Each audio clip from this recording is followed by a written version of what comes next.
Today, I have the honor of speaking with someone whose impact reaches far beyond Hollywood.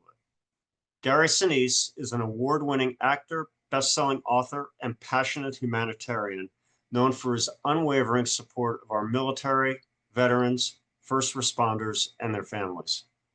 His iconic role as Lieutenant Dan in Forrest Gump sparked a lifelong mission of service that led to the creation of the Gary Sinise Foundation, an organization committed to building smart homes, supporting mental health, and uplifting those who serve. In recognition of his efforts, Gary received the Presidential Citizens Medal, one of the nation's highest civilian honors.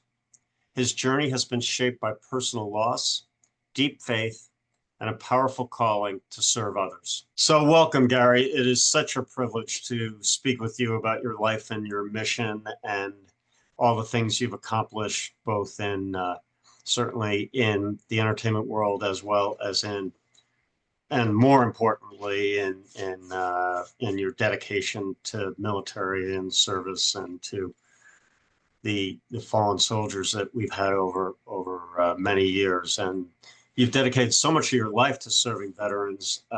What initially drove that commitment? Well, thanks for having me, Bill. It's probably multiple things. Certainly, the veterans in my own family, on my wife's side of the family and my side of the family, quite a large number of veterans. And then after that, I think, when I got to know my wife's brothers, who both served in Vietnam, and her sister's husband, who was also a Vietnam veteran, that was back in the 70s and 80s. And I had a lot of compassion for what happened to our Vietnam veterans when they came home from war and when the country had basically turned its back on the veterans, and it was a divided time in our nation, and our veterans just kind of fell through the cracks, and in some ways they were just abused and mistreated, and it was a terrible time in our nation with regards to people returning from war. And so getting to know my wife's brothers, I think that kind of opened my eyes a lot, and I just felt a lot of I felt very sorry, and I felt kind of guilty that when I was younger and they were off at war and the jungles of Southeast Asia and going through everything they were going through and then coming home from war and having the difficulties there, I just felt like I looked back at what I was doing and I wasn't really paying attention very much, even though what was happening in Vietnam was on the nightly news and it was always there. I was a high school kid just going through my high school thing and not really paying too much attention. And then when I got to know them, I felt guilty. I felt guilty that I'd been so oblivious to, and then I wanted to do something about it. So in the 80s, I started supporting Vietnam veterans and in different ways. And then I played the Vietnam veteran in Forrest Gump in the 90s. And that led me to start working with our wounded, because Lieutenant Dan in Forrest Gump was a wounded soldier, Vietnam veteran. And so I got involved with the Disabled American Veterans Organization, the DAV. At the time, they represented 1.5 million wounded veterans going all the way back to World War II. And so I started supporting them, and I just befriended a lot of Vietnam veterans, and I started talking to the veterans in my own family who I'd never talked to before, like my Uncle Jack, who was a navigator on a B-17 bomber over Europe during World War II. And I had never really talked to Uncle Jack about that kind of stuff. And then I started paying a lot more attention. And then along comes September 11th, and our country is attacked and we get hit. And people start raising their hand to sign up and go defend the country. And I just felt a lot of compassion and, hurt, of course, heartbreak at what happened on September 11th. And I just started raising my hand and felt like everything I'd done with my family members and with the disabled American veterans and whatnot, and the Vietnam veterans in the 80s. Everything was just kind of setting the stage for a real turning point towards service to those who were defending us. And so after September 11th, I dove in full force with the USO and other organizations that were supporting our military, and eventually created my own nonprofit, the Gary Sinise Foundation. Well, I think, for me, it seems like these foundations and what you've done is so that didn't really exist in the 70s and, the early 80s. And would you say that things have changed in terms of the way our veterans are treated now versus then? And I think that, it's tricky. Well, yes, I would. I would say things have changed. I think we did learn some hard lessons um, after what happened in Vietnam, and the coming home of our troops, and the difficulties that they faced. And I think when, I remember, and the spirit, if you look at that between Vietnam, which combat operations ended in Vietnam in 1973, about 10 years later, a little less than 10 years later, we dedicated the Vietnam Wall to honor our Vietnam veterans, and they started having welcome home parades for Vietnam veterans, and the country started to lick its wounds a bit, I think, and try to make amends for what had happened to our service members when they came home from that war. And then look at the Gulf War in the early 90s. And the return of our service members from the Gulf War against Saddam Hussein. And there were parades, and there were, I mean, the country had learned a lesson, I think, about how not to treat our defenders, right? These are our defenders, no matter what whoever the president is, they have the right, or it's part of their job to deploy the troops into harm's way when they feel that the country is in jeopardy, and when the country's got a reason to fight. And whether you agree with the deployments or not, these are our defenders. They are people that raise their hands. We don't have a draft like we did in Vietnam. These are all volunteers. And I think the country, even though you may not agree with the different deployments or the decisions that are made within government as to how to deploy the troops and when to deploy the troops, I think there is a general tone that, or a general sense today that, we should take care of our veterans and take care of our active duty folks. And, it was difficult when we first deployed to Iraq in 2003. I mean, after September 11th, 2001, the country was all in favor of responding to the attacks on our country, to Osama bin Laden, and going into Afghanistan. The country was in favor of that, but then it became divided during the Iraq war. And you found there was the folks that were in favor of what George Bush was doing, and then the folks that were not in favor of what George Bush was doing.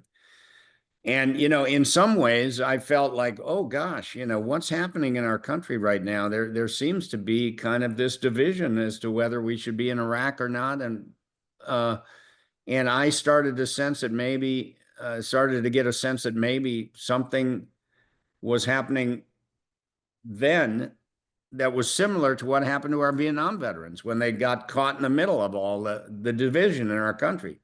And that motivated me to go out there and try to help our service members, and to go visit the war zones, and to try to make sure that people that had deployed to Afghanistan and Iraq knew that there was a grateful nation behind them, even though there was some division with regards to whether we should be in Iraq or not. Yet, to answer your question, even with the divisions and everything between, the politics and all that was going on during that time, there was a sense that there were a lot of nonprofits like, like the Gary Sinise Foundation that were popping up all over the place to give back to the men and women who were serving our country. And I mean, thousands of nonprofits. So with regards to your question, is it different now? I think it is different now, even though we went through those divisions about whether we should be in Iraq or not, and all of that. There was a lot of response to the fact that people were angry at George Bush, and they didn't like him and didn't like what he was doing with regards to going after Saddam Hussein and all of that.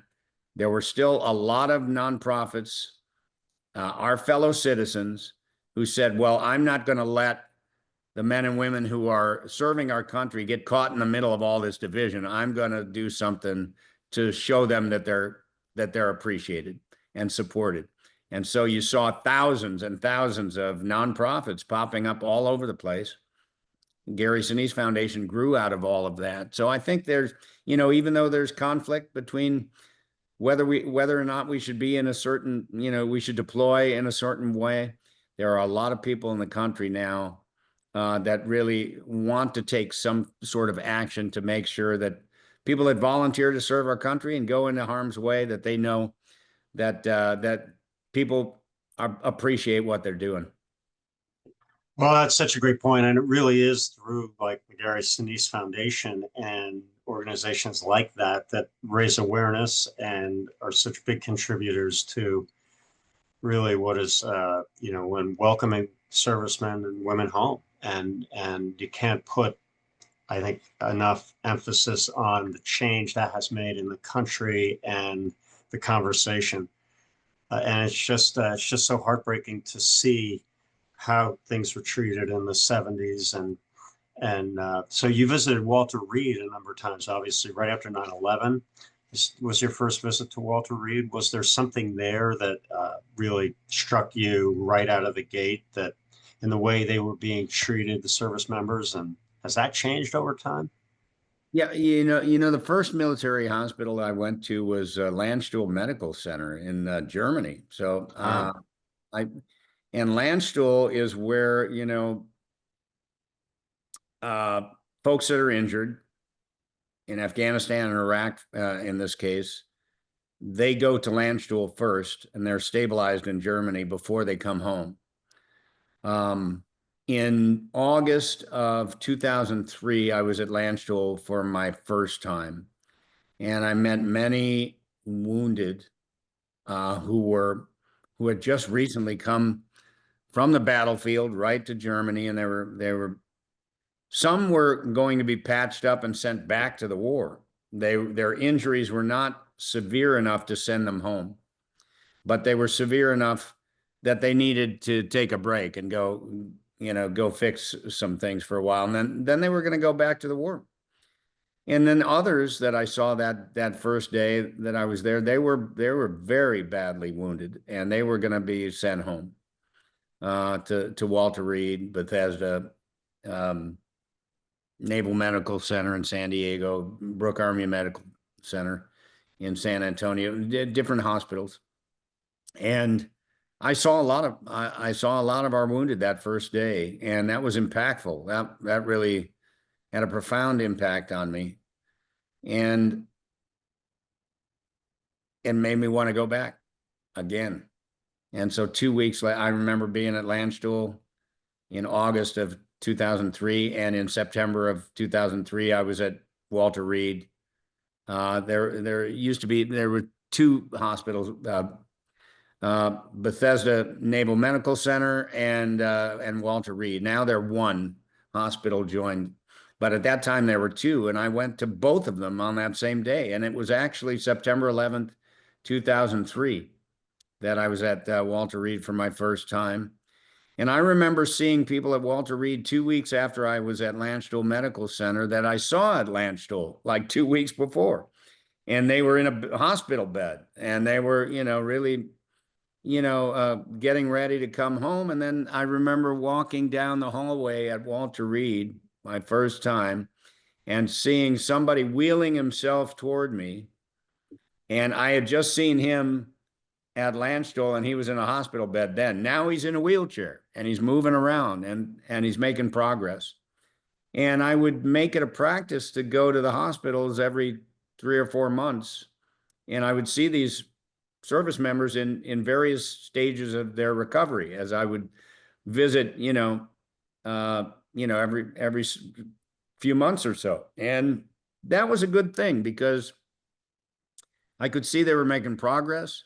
They could see that I was back again. It wasn't just one time that I was going to blow through there. I was going to come back, and I wanted to come back. It was important to me to show up, and I just started showing up wherever I could, and then we started doing all kinds of things for our wounded. We started building homes for them.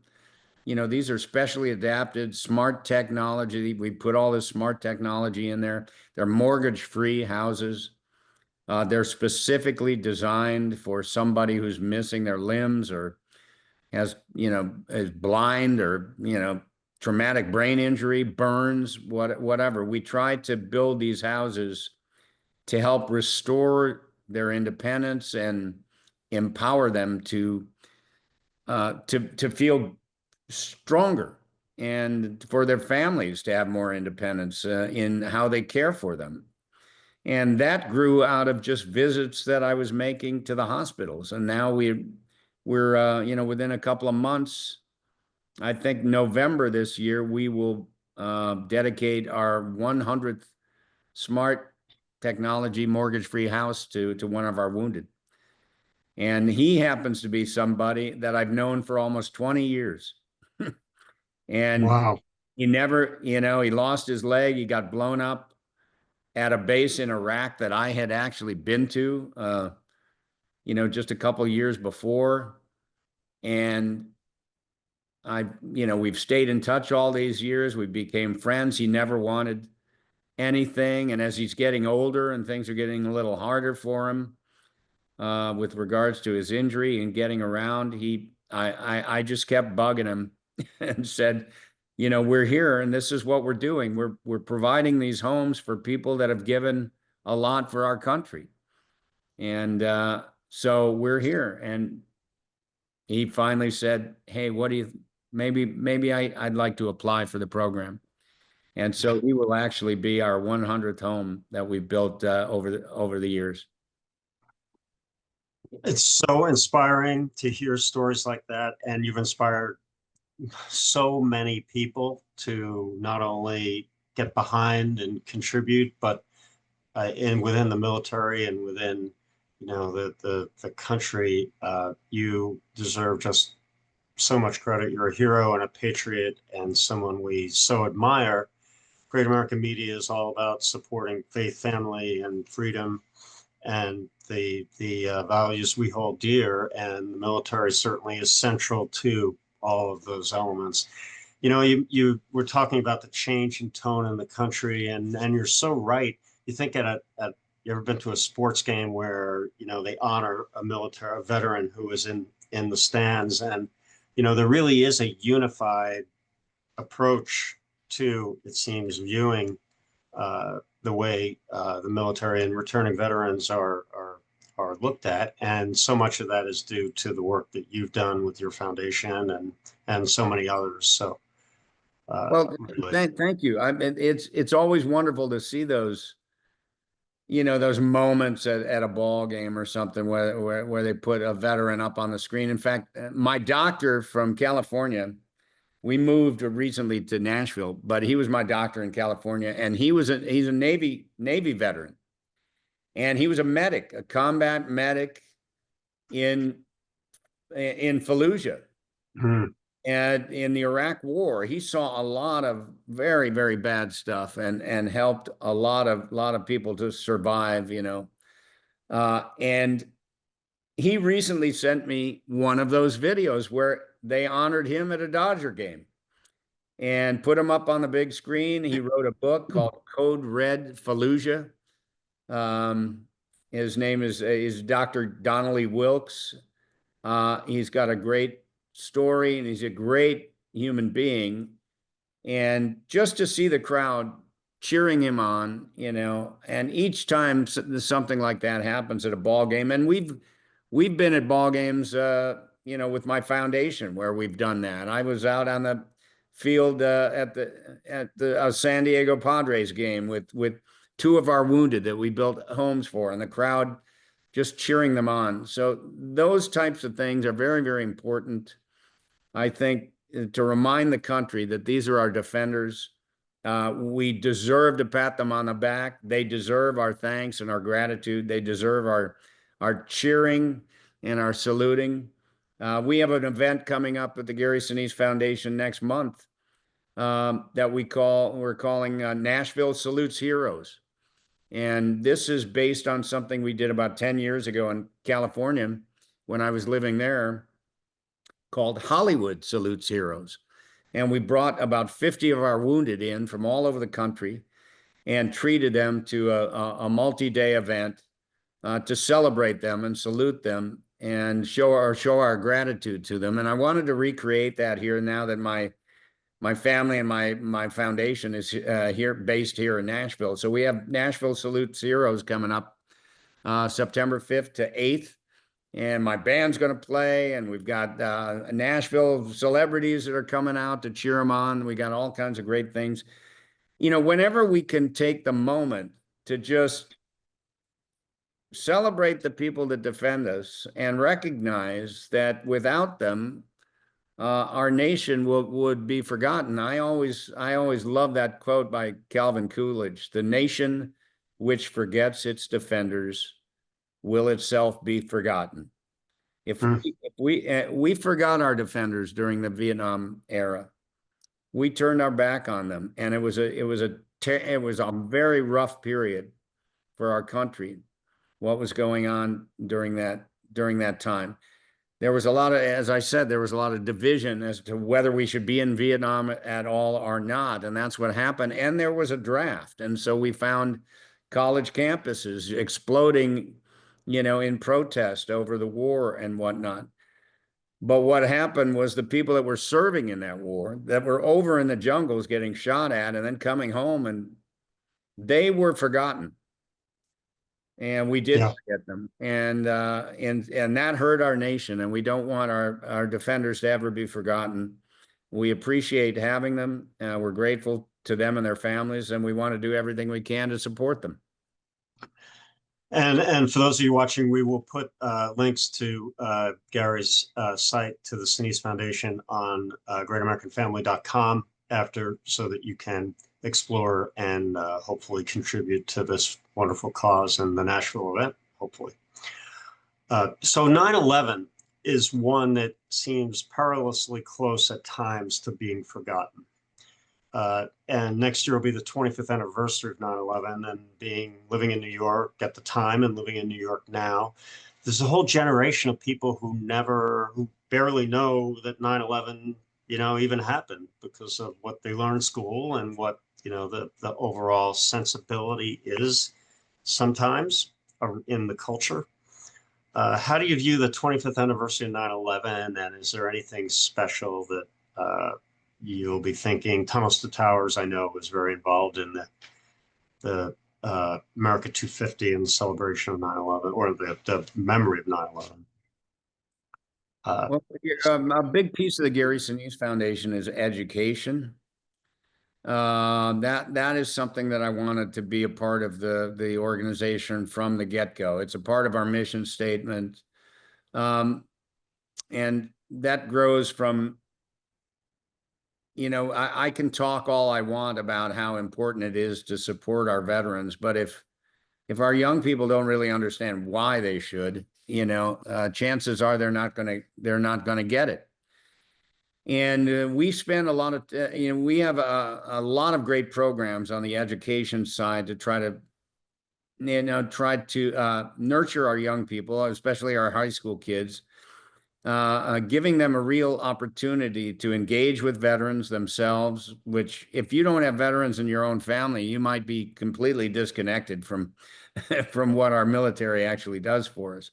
So we try to bridge that gap. I've tried to do that as a person in the public eye, is just sort of use, my public platform to shine a spotlight on the people that are defending us, and kind of highlight what they do and the exceptional human beings that so many of them are. And we have education as programs at the Gary Sinise Foundation. Well, we'll pair up high school students with one of our programs is called Soaring Valor. We've sent hundreds of high school students, along with over about upwards of 1,500 World War II veterans, down to the National World War II Museum in New Orleans.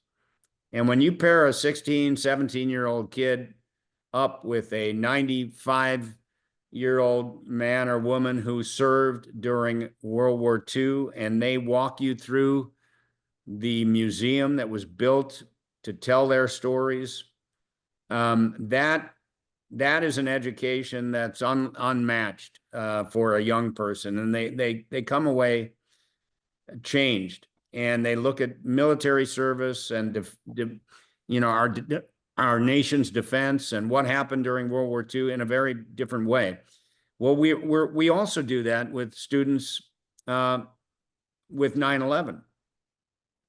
And we've sent, hundreds of students to the 9/11 Museum in New York City. We've sent them down to the Pentagon, where there's a memorial there, the National 9/11 Pentagon Memorial. I actually helped raise money to build that years ago, and that honors the 188 that were killed at the Pentagon. We've sent them to Shanksville, Pennsylvania, where they can visit the monument and memorial there to everybody who was killed in Shanksville on Flight 93. And this is an education that, they don't generally get very much of at school. And so we provide these educational opportunities, and we're partnering with the 9/11 Museum in a big way with a major grant that we're going to present next month, to support their education programs and getting more and more students free of charge to visit the museum and to learn about what happened on that terrible day all those years ago, what happened to our country, a lot of people were killed, a lot of families struggled.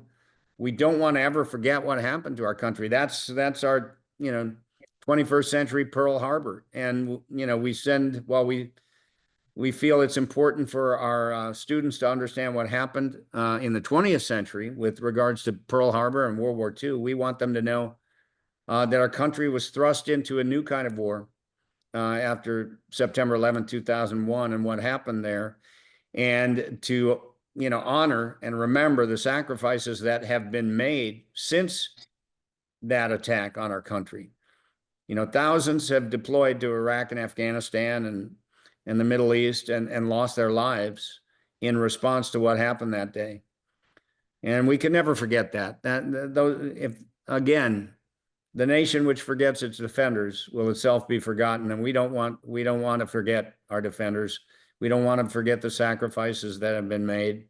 And we want to tell those stories, and we want to teach, others to go out and remind people of what happened and the importance of what happened that day, and to never forget.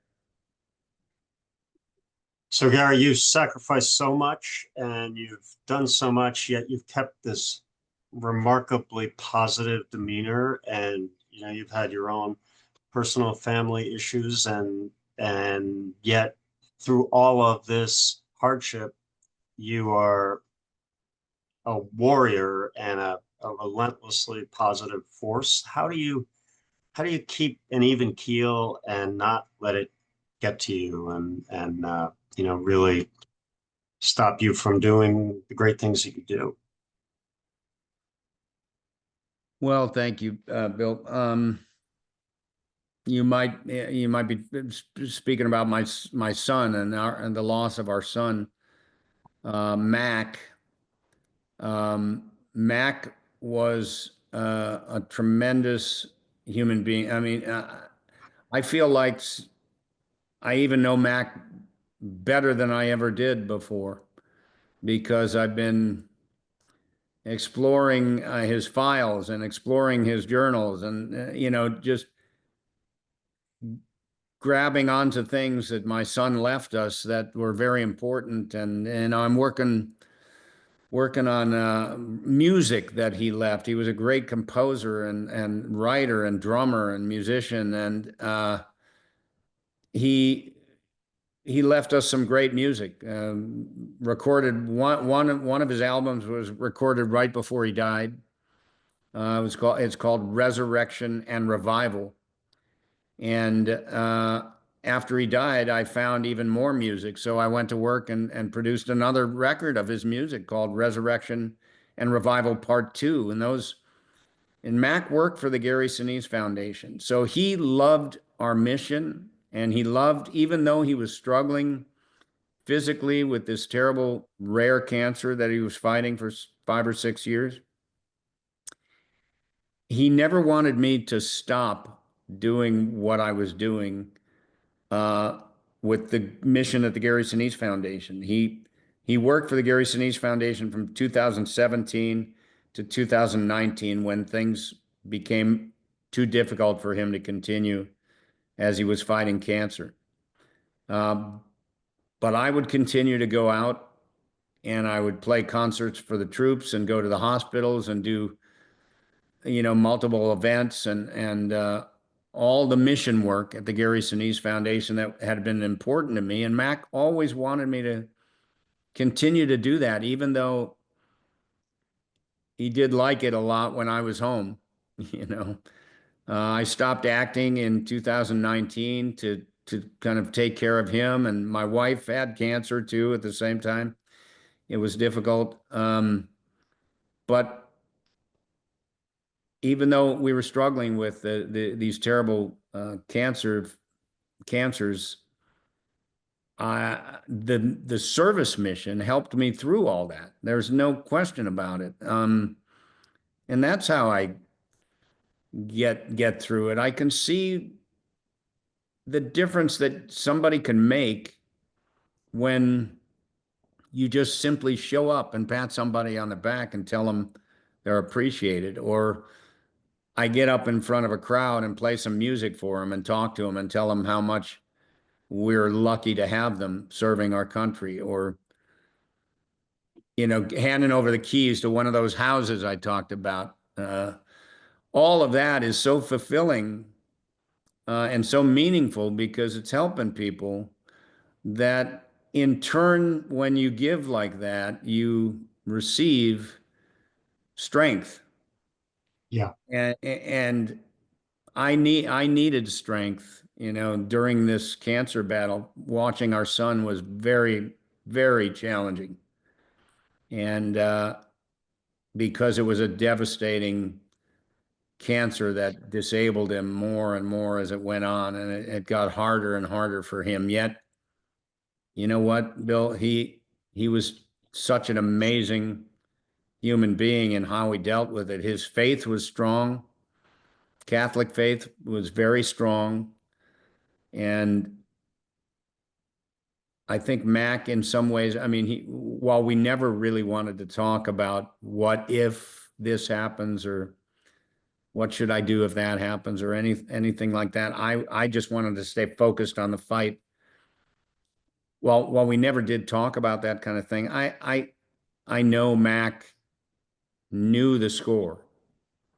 This was an incurable cancer that he had, and he could see, I think he could see what was ahead and what was coming, and he was preparing himself the whole way. Yet he never gave up his joy. And again, like I said, the final year of his life was spent, I think, in some ways, Bill, that was probably one of the best years he ever had, because he created this lasting music that is now just gorgeous music.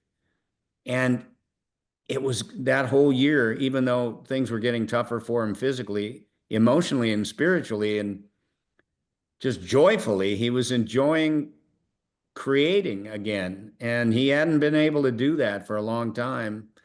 And then he went back to work on a piece of music that he wrote in college that he never finished. It's a beautiful piece of music called Arctic Circles. Arctic Circles, there's a YouTube channel, Max Sinise, Yes, there is. and you can see those videos. There's videos of Wonderful. music. Arctic Circles has been seen well over 300,000 times on his YouTube channel, and for good reason. It's a beautiful, moving piece of music. And Mac is sitting there in the video. I guess you've seen it, and he's Yes, I have. in his wheelchair, and I had to wheel him in, and he's sitting there and he's working on it. The orchestra's playing his music, and he's looking at the score and he's working on it. And he was just enjoying that year so much. He died, just about, I guess it's about 5 months after they recorded Arctic Circles. But in between Arctic Circles and the time that he left us, he recorded a whole bunch of other songs, and they made this record, Resurrection and Revival. He teamed up with a buddy of his, Oliver Schnee, a USC composer pal. They both went to USC together, and they created this beautiful music. And then after Mac died, I found all this other stuff on his laptop, and I called Oliver up and I said, "We got to do another record. I've got too much music here." And now I'll let you in on something. I found even more music. So Mac was just this treasure box of great, Yeah, great stuff. And so Oliver and I are working on Resurrection and Revival Part 3. That'll be out sometime next year. that is wonderful, Gary. You got the official A scoop. scoop on that. Well, well, we appreciate that. We can't wait to experience that. And you're such a role model for my family, because we have a son who doesn't have that form of cancer, but has a terminal illness that is similar age, and wanted to be a Navy SEAL, and is physically gifted in so many ways, yet he has a disease that has taken all those gifts away. And so you're an inspiration and just a tower of strength in this area. So I so appreciate you sharing for everyone else what that journey's been like, and that it can, it has its beautiful moments, even though it's as devastating and difficult as life can be. So Yeah. so thank you. Well, I appreciate that, Bill, and I wish your son well. This right. This is the human experience, right? We suffering is just, that's a part of life, and nobody is immune and no one escapes. And I think in watching our son and the way he dealt with his suffering and his difficulties and his challenges, when you see somebody like that, and there have been millions of examples of people that have been in pain and suffering, and yet their spirit just glows, and Yeah, shines, and that gives us all strength. so true. Yeah, it gives us all courage. That when times get tough for us, will we face it with the same grace? And I hope I do. If things get difficult for me, health wise or whatever, I hope I have the same grace that my son did. He taught me a lot, and sharing that story, I think, if it can help somebody else and be hopeful to somebody else, Oh, that's why I'm doing it. Oh, and it has helped so many people that you will never understand, I think, Gary. And that's, if there was one prayer I had for you, it would be that you understand how much you have contributed and helped people and helped our country. And I think we get so close to things that at times you can't you begin to lose the perspective of how much help and how much you've contributed, and it's just so enormous. I don't think probably could never comprehend it even. And so my prayer is that you understand that, and that you can just at a moment with your wonderful wife, who, if you two can celebrate that and understand and feel good about it, because it's a lifetime of glory. I appreciate that, Bill. Thank Yeah. you. We Well, we always we have a lot of soldiers, a lot of service members that are struggling, right? And they struggle with a lot of post-traumatic stress and things that, especially our Afghanistan veterans who ah, went through, years in Afghanistan, multiple deployments, lost friends, seen a lot of buddies are wounded. And then we hand it back to the Taliban after 20 years and, in a real mess of a withdrawal. And you have, thousands and thousands of Afghanistan veterans who are just going, what did I go through that for? What did my buddies go through that for? And that's a very difficult thing. And sometimes they end up containing all that stuff inside them and they don't share it and it combusts. It sure. it takes them down a path that we just don't want to see. And we've had a terrible suicide problem within the services of people that are just containing too many things and they don't share. And all of a sudden it explodes in some bad way like that. Well, we are always at the Gary Sinise Foundation. We have multiple programs that we work with where we try to help our service members to tell their stories, to share their stories, to not be ashamed of their stories and to learn how to tell their stories. And so if I'm a guy who's encouraging our service members to talk about their grief and their difficulties and some of the things that they might be struggling with, because of their service. And then when I have my own grief and my own difficulties and everything, I contain that and don't share it. I'd be there would be something wrong about that. So I've learned a lot from, the men and women who serve our country who are open about what they've been through and how they've survived it and persevered through that. And that in turn has helped me, I think I was better prepared to take care of my son because I'd been to so many hospitals and seen so many families going through these difficult things with somebody who's, brutally banged up and going to have life challenges because of their service.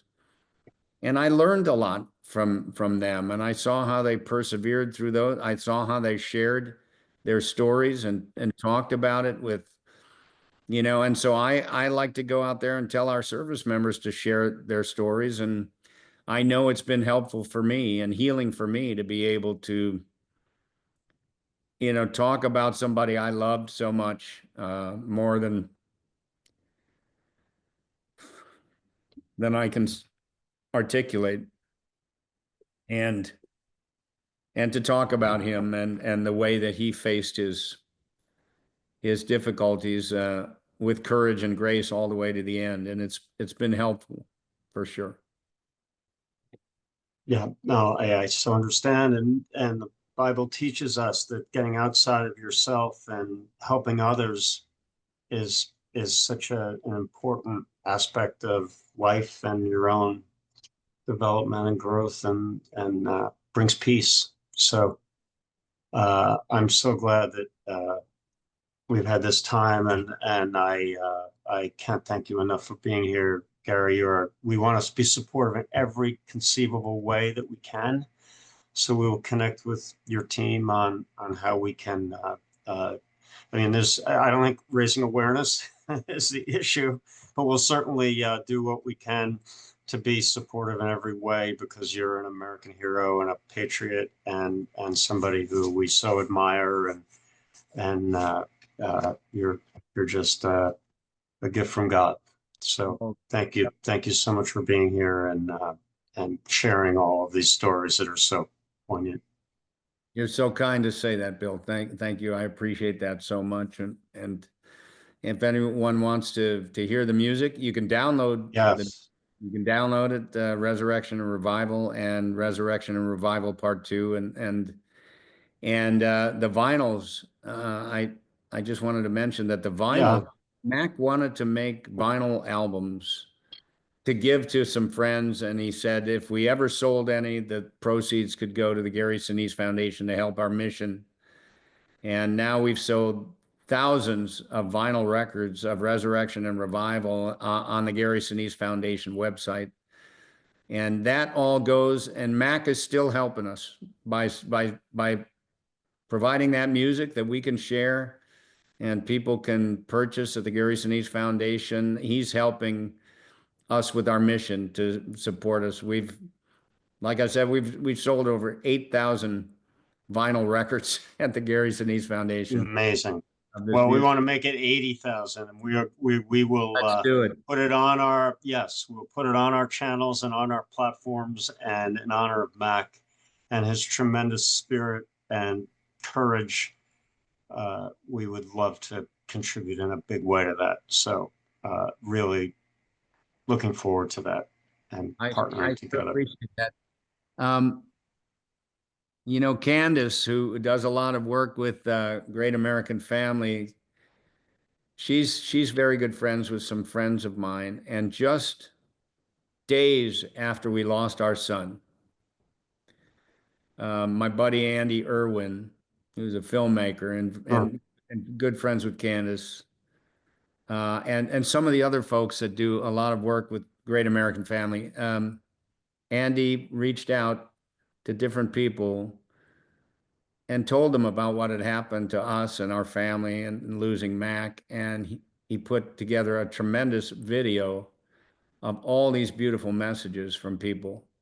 And Candace was one of them that sent in a message. And that I can't tell you how early on in our grief, was just within days. I mean, the video came within days of losing Mac, and sitting there with my daughters and my wife watching that was so helpful and healing.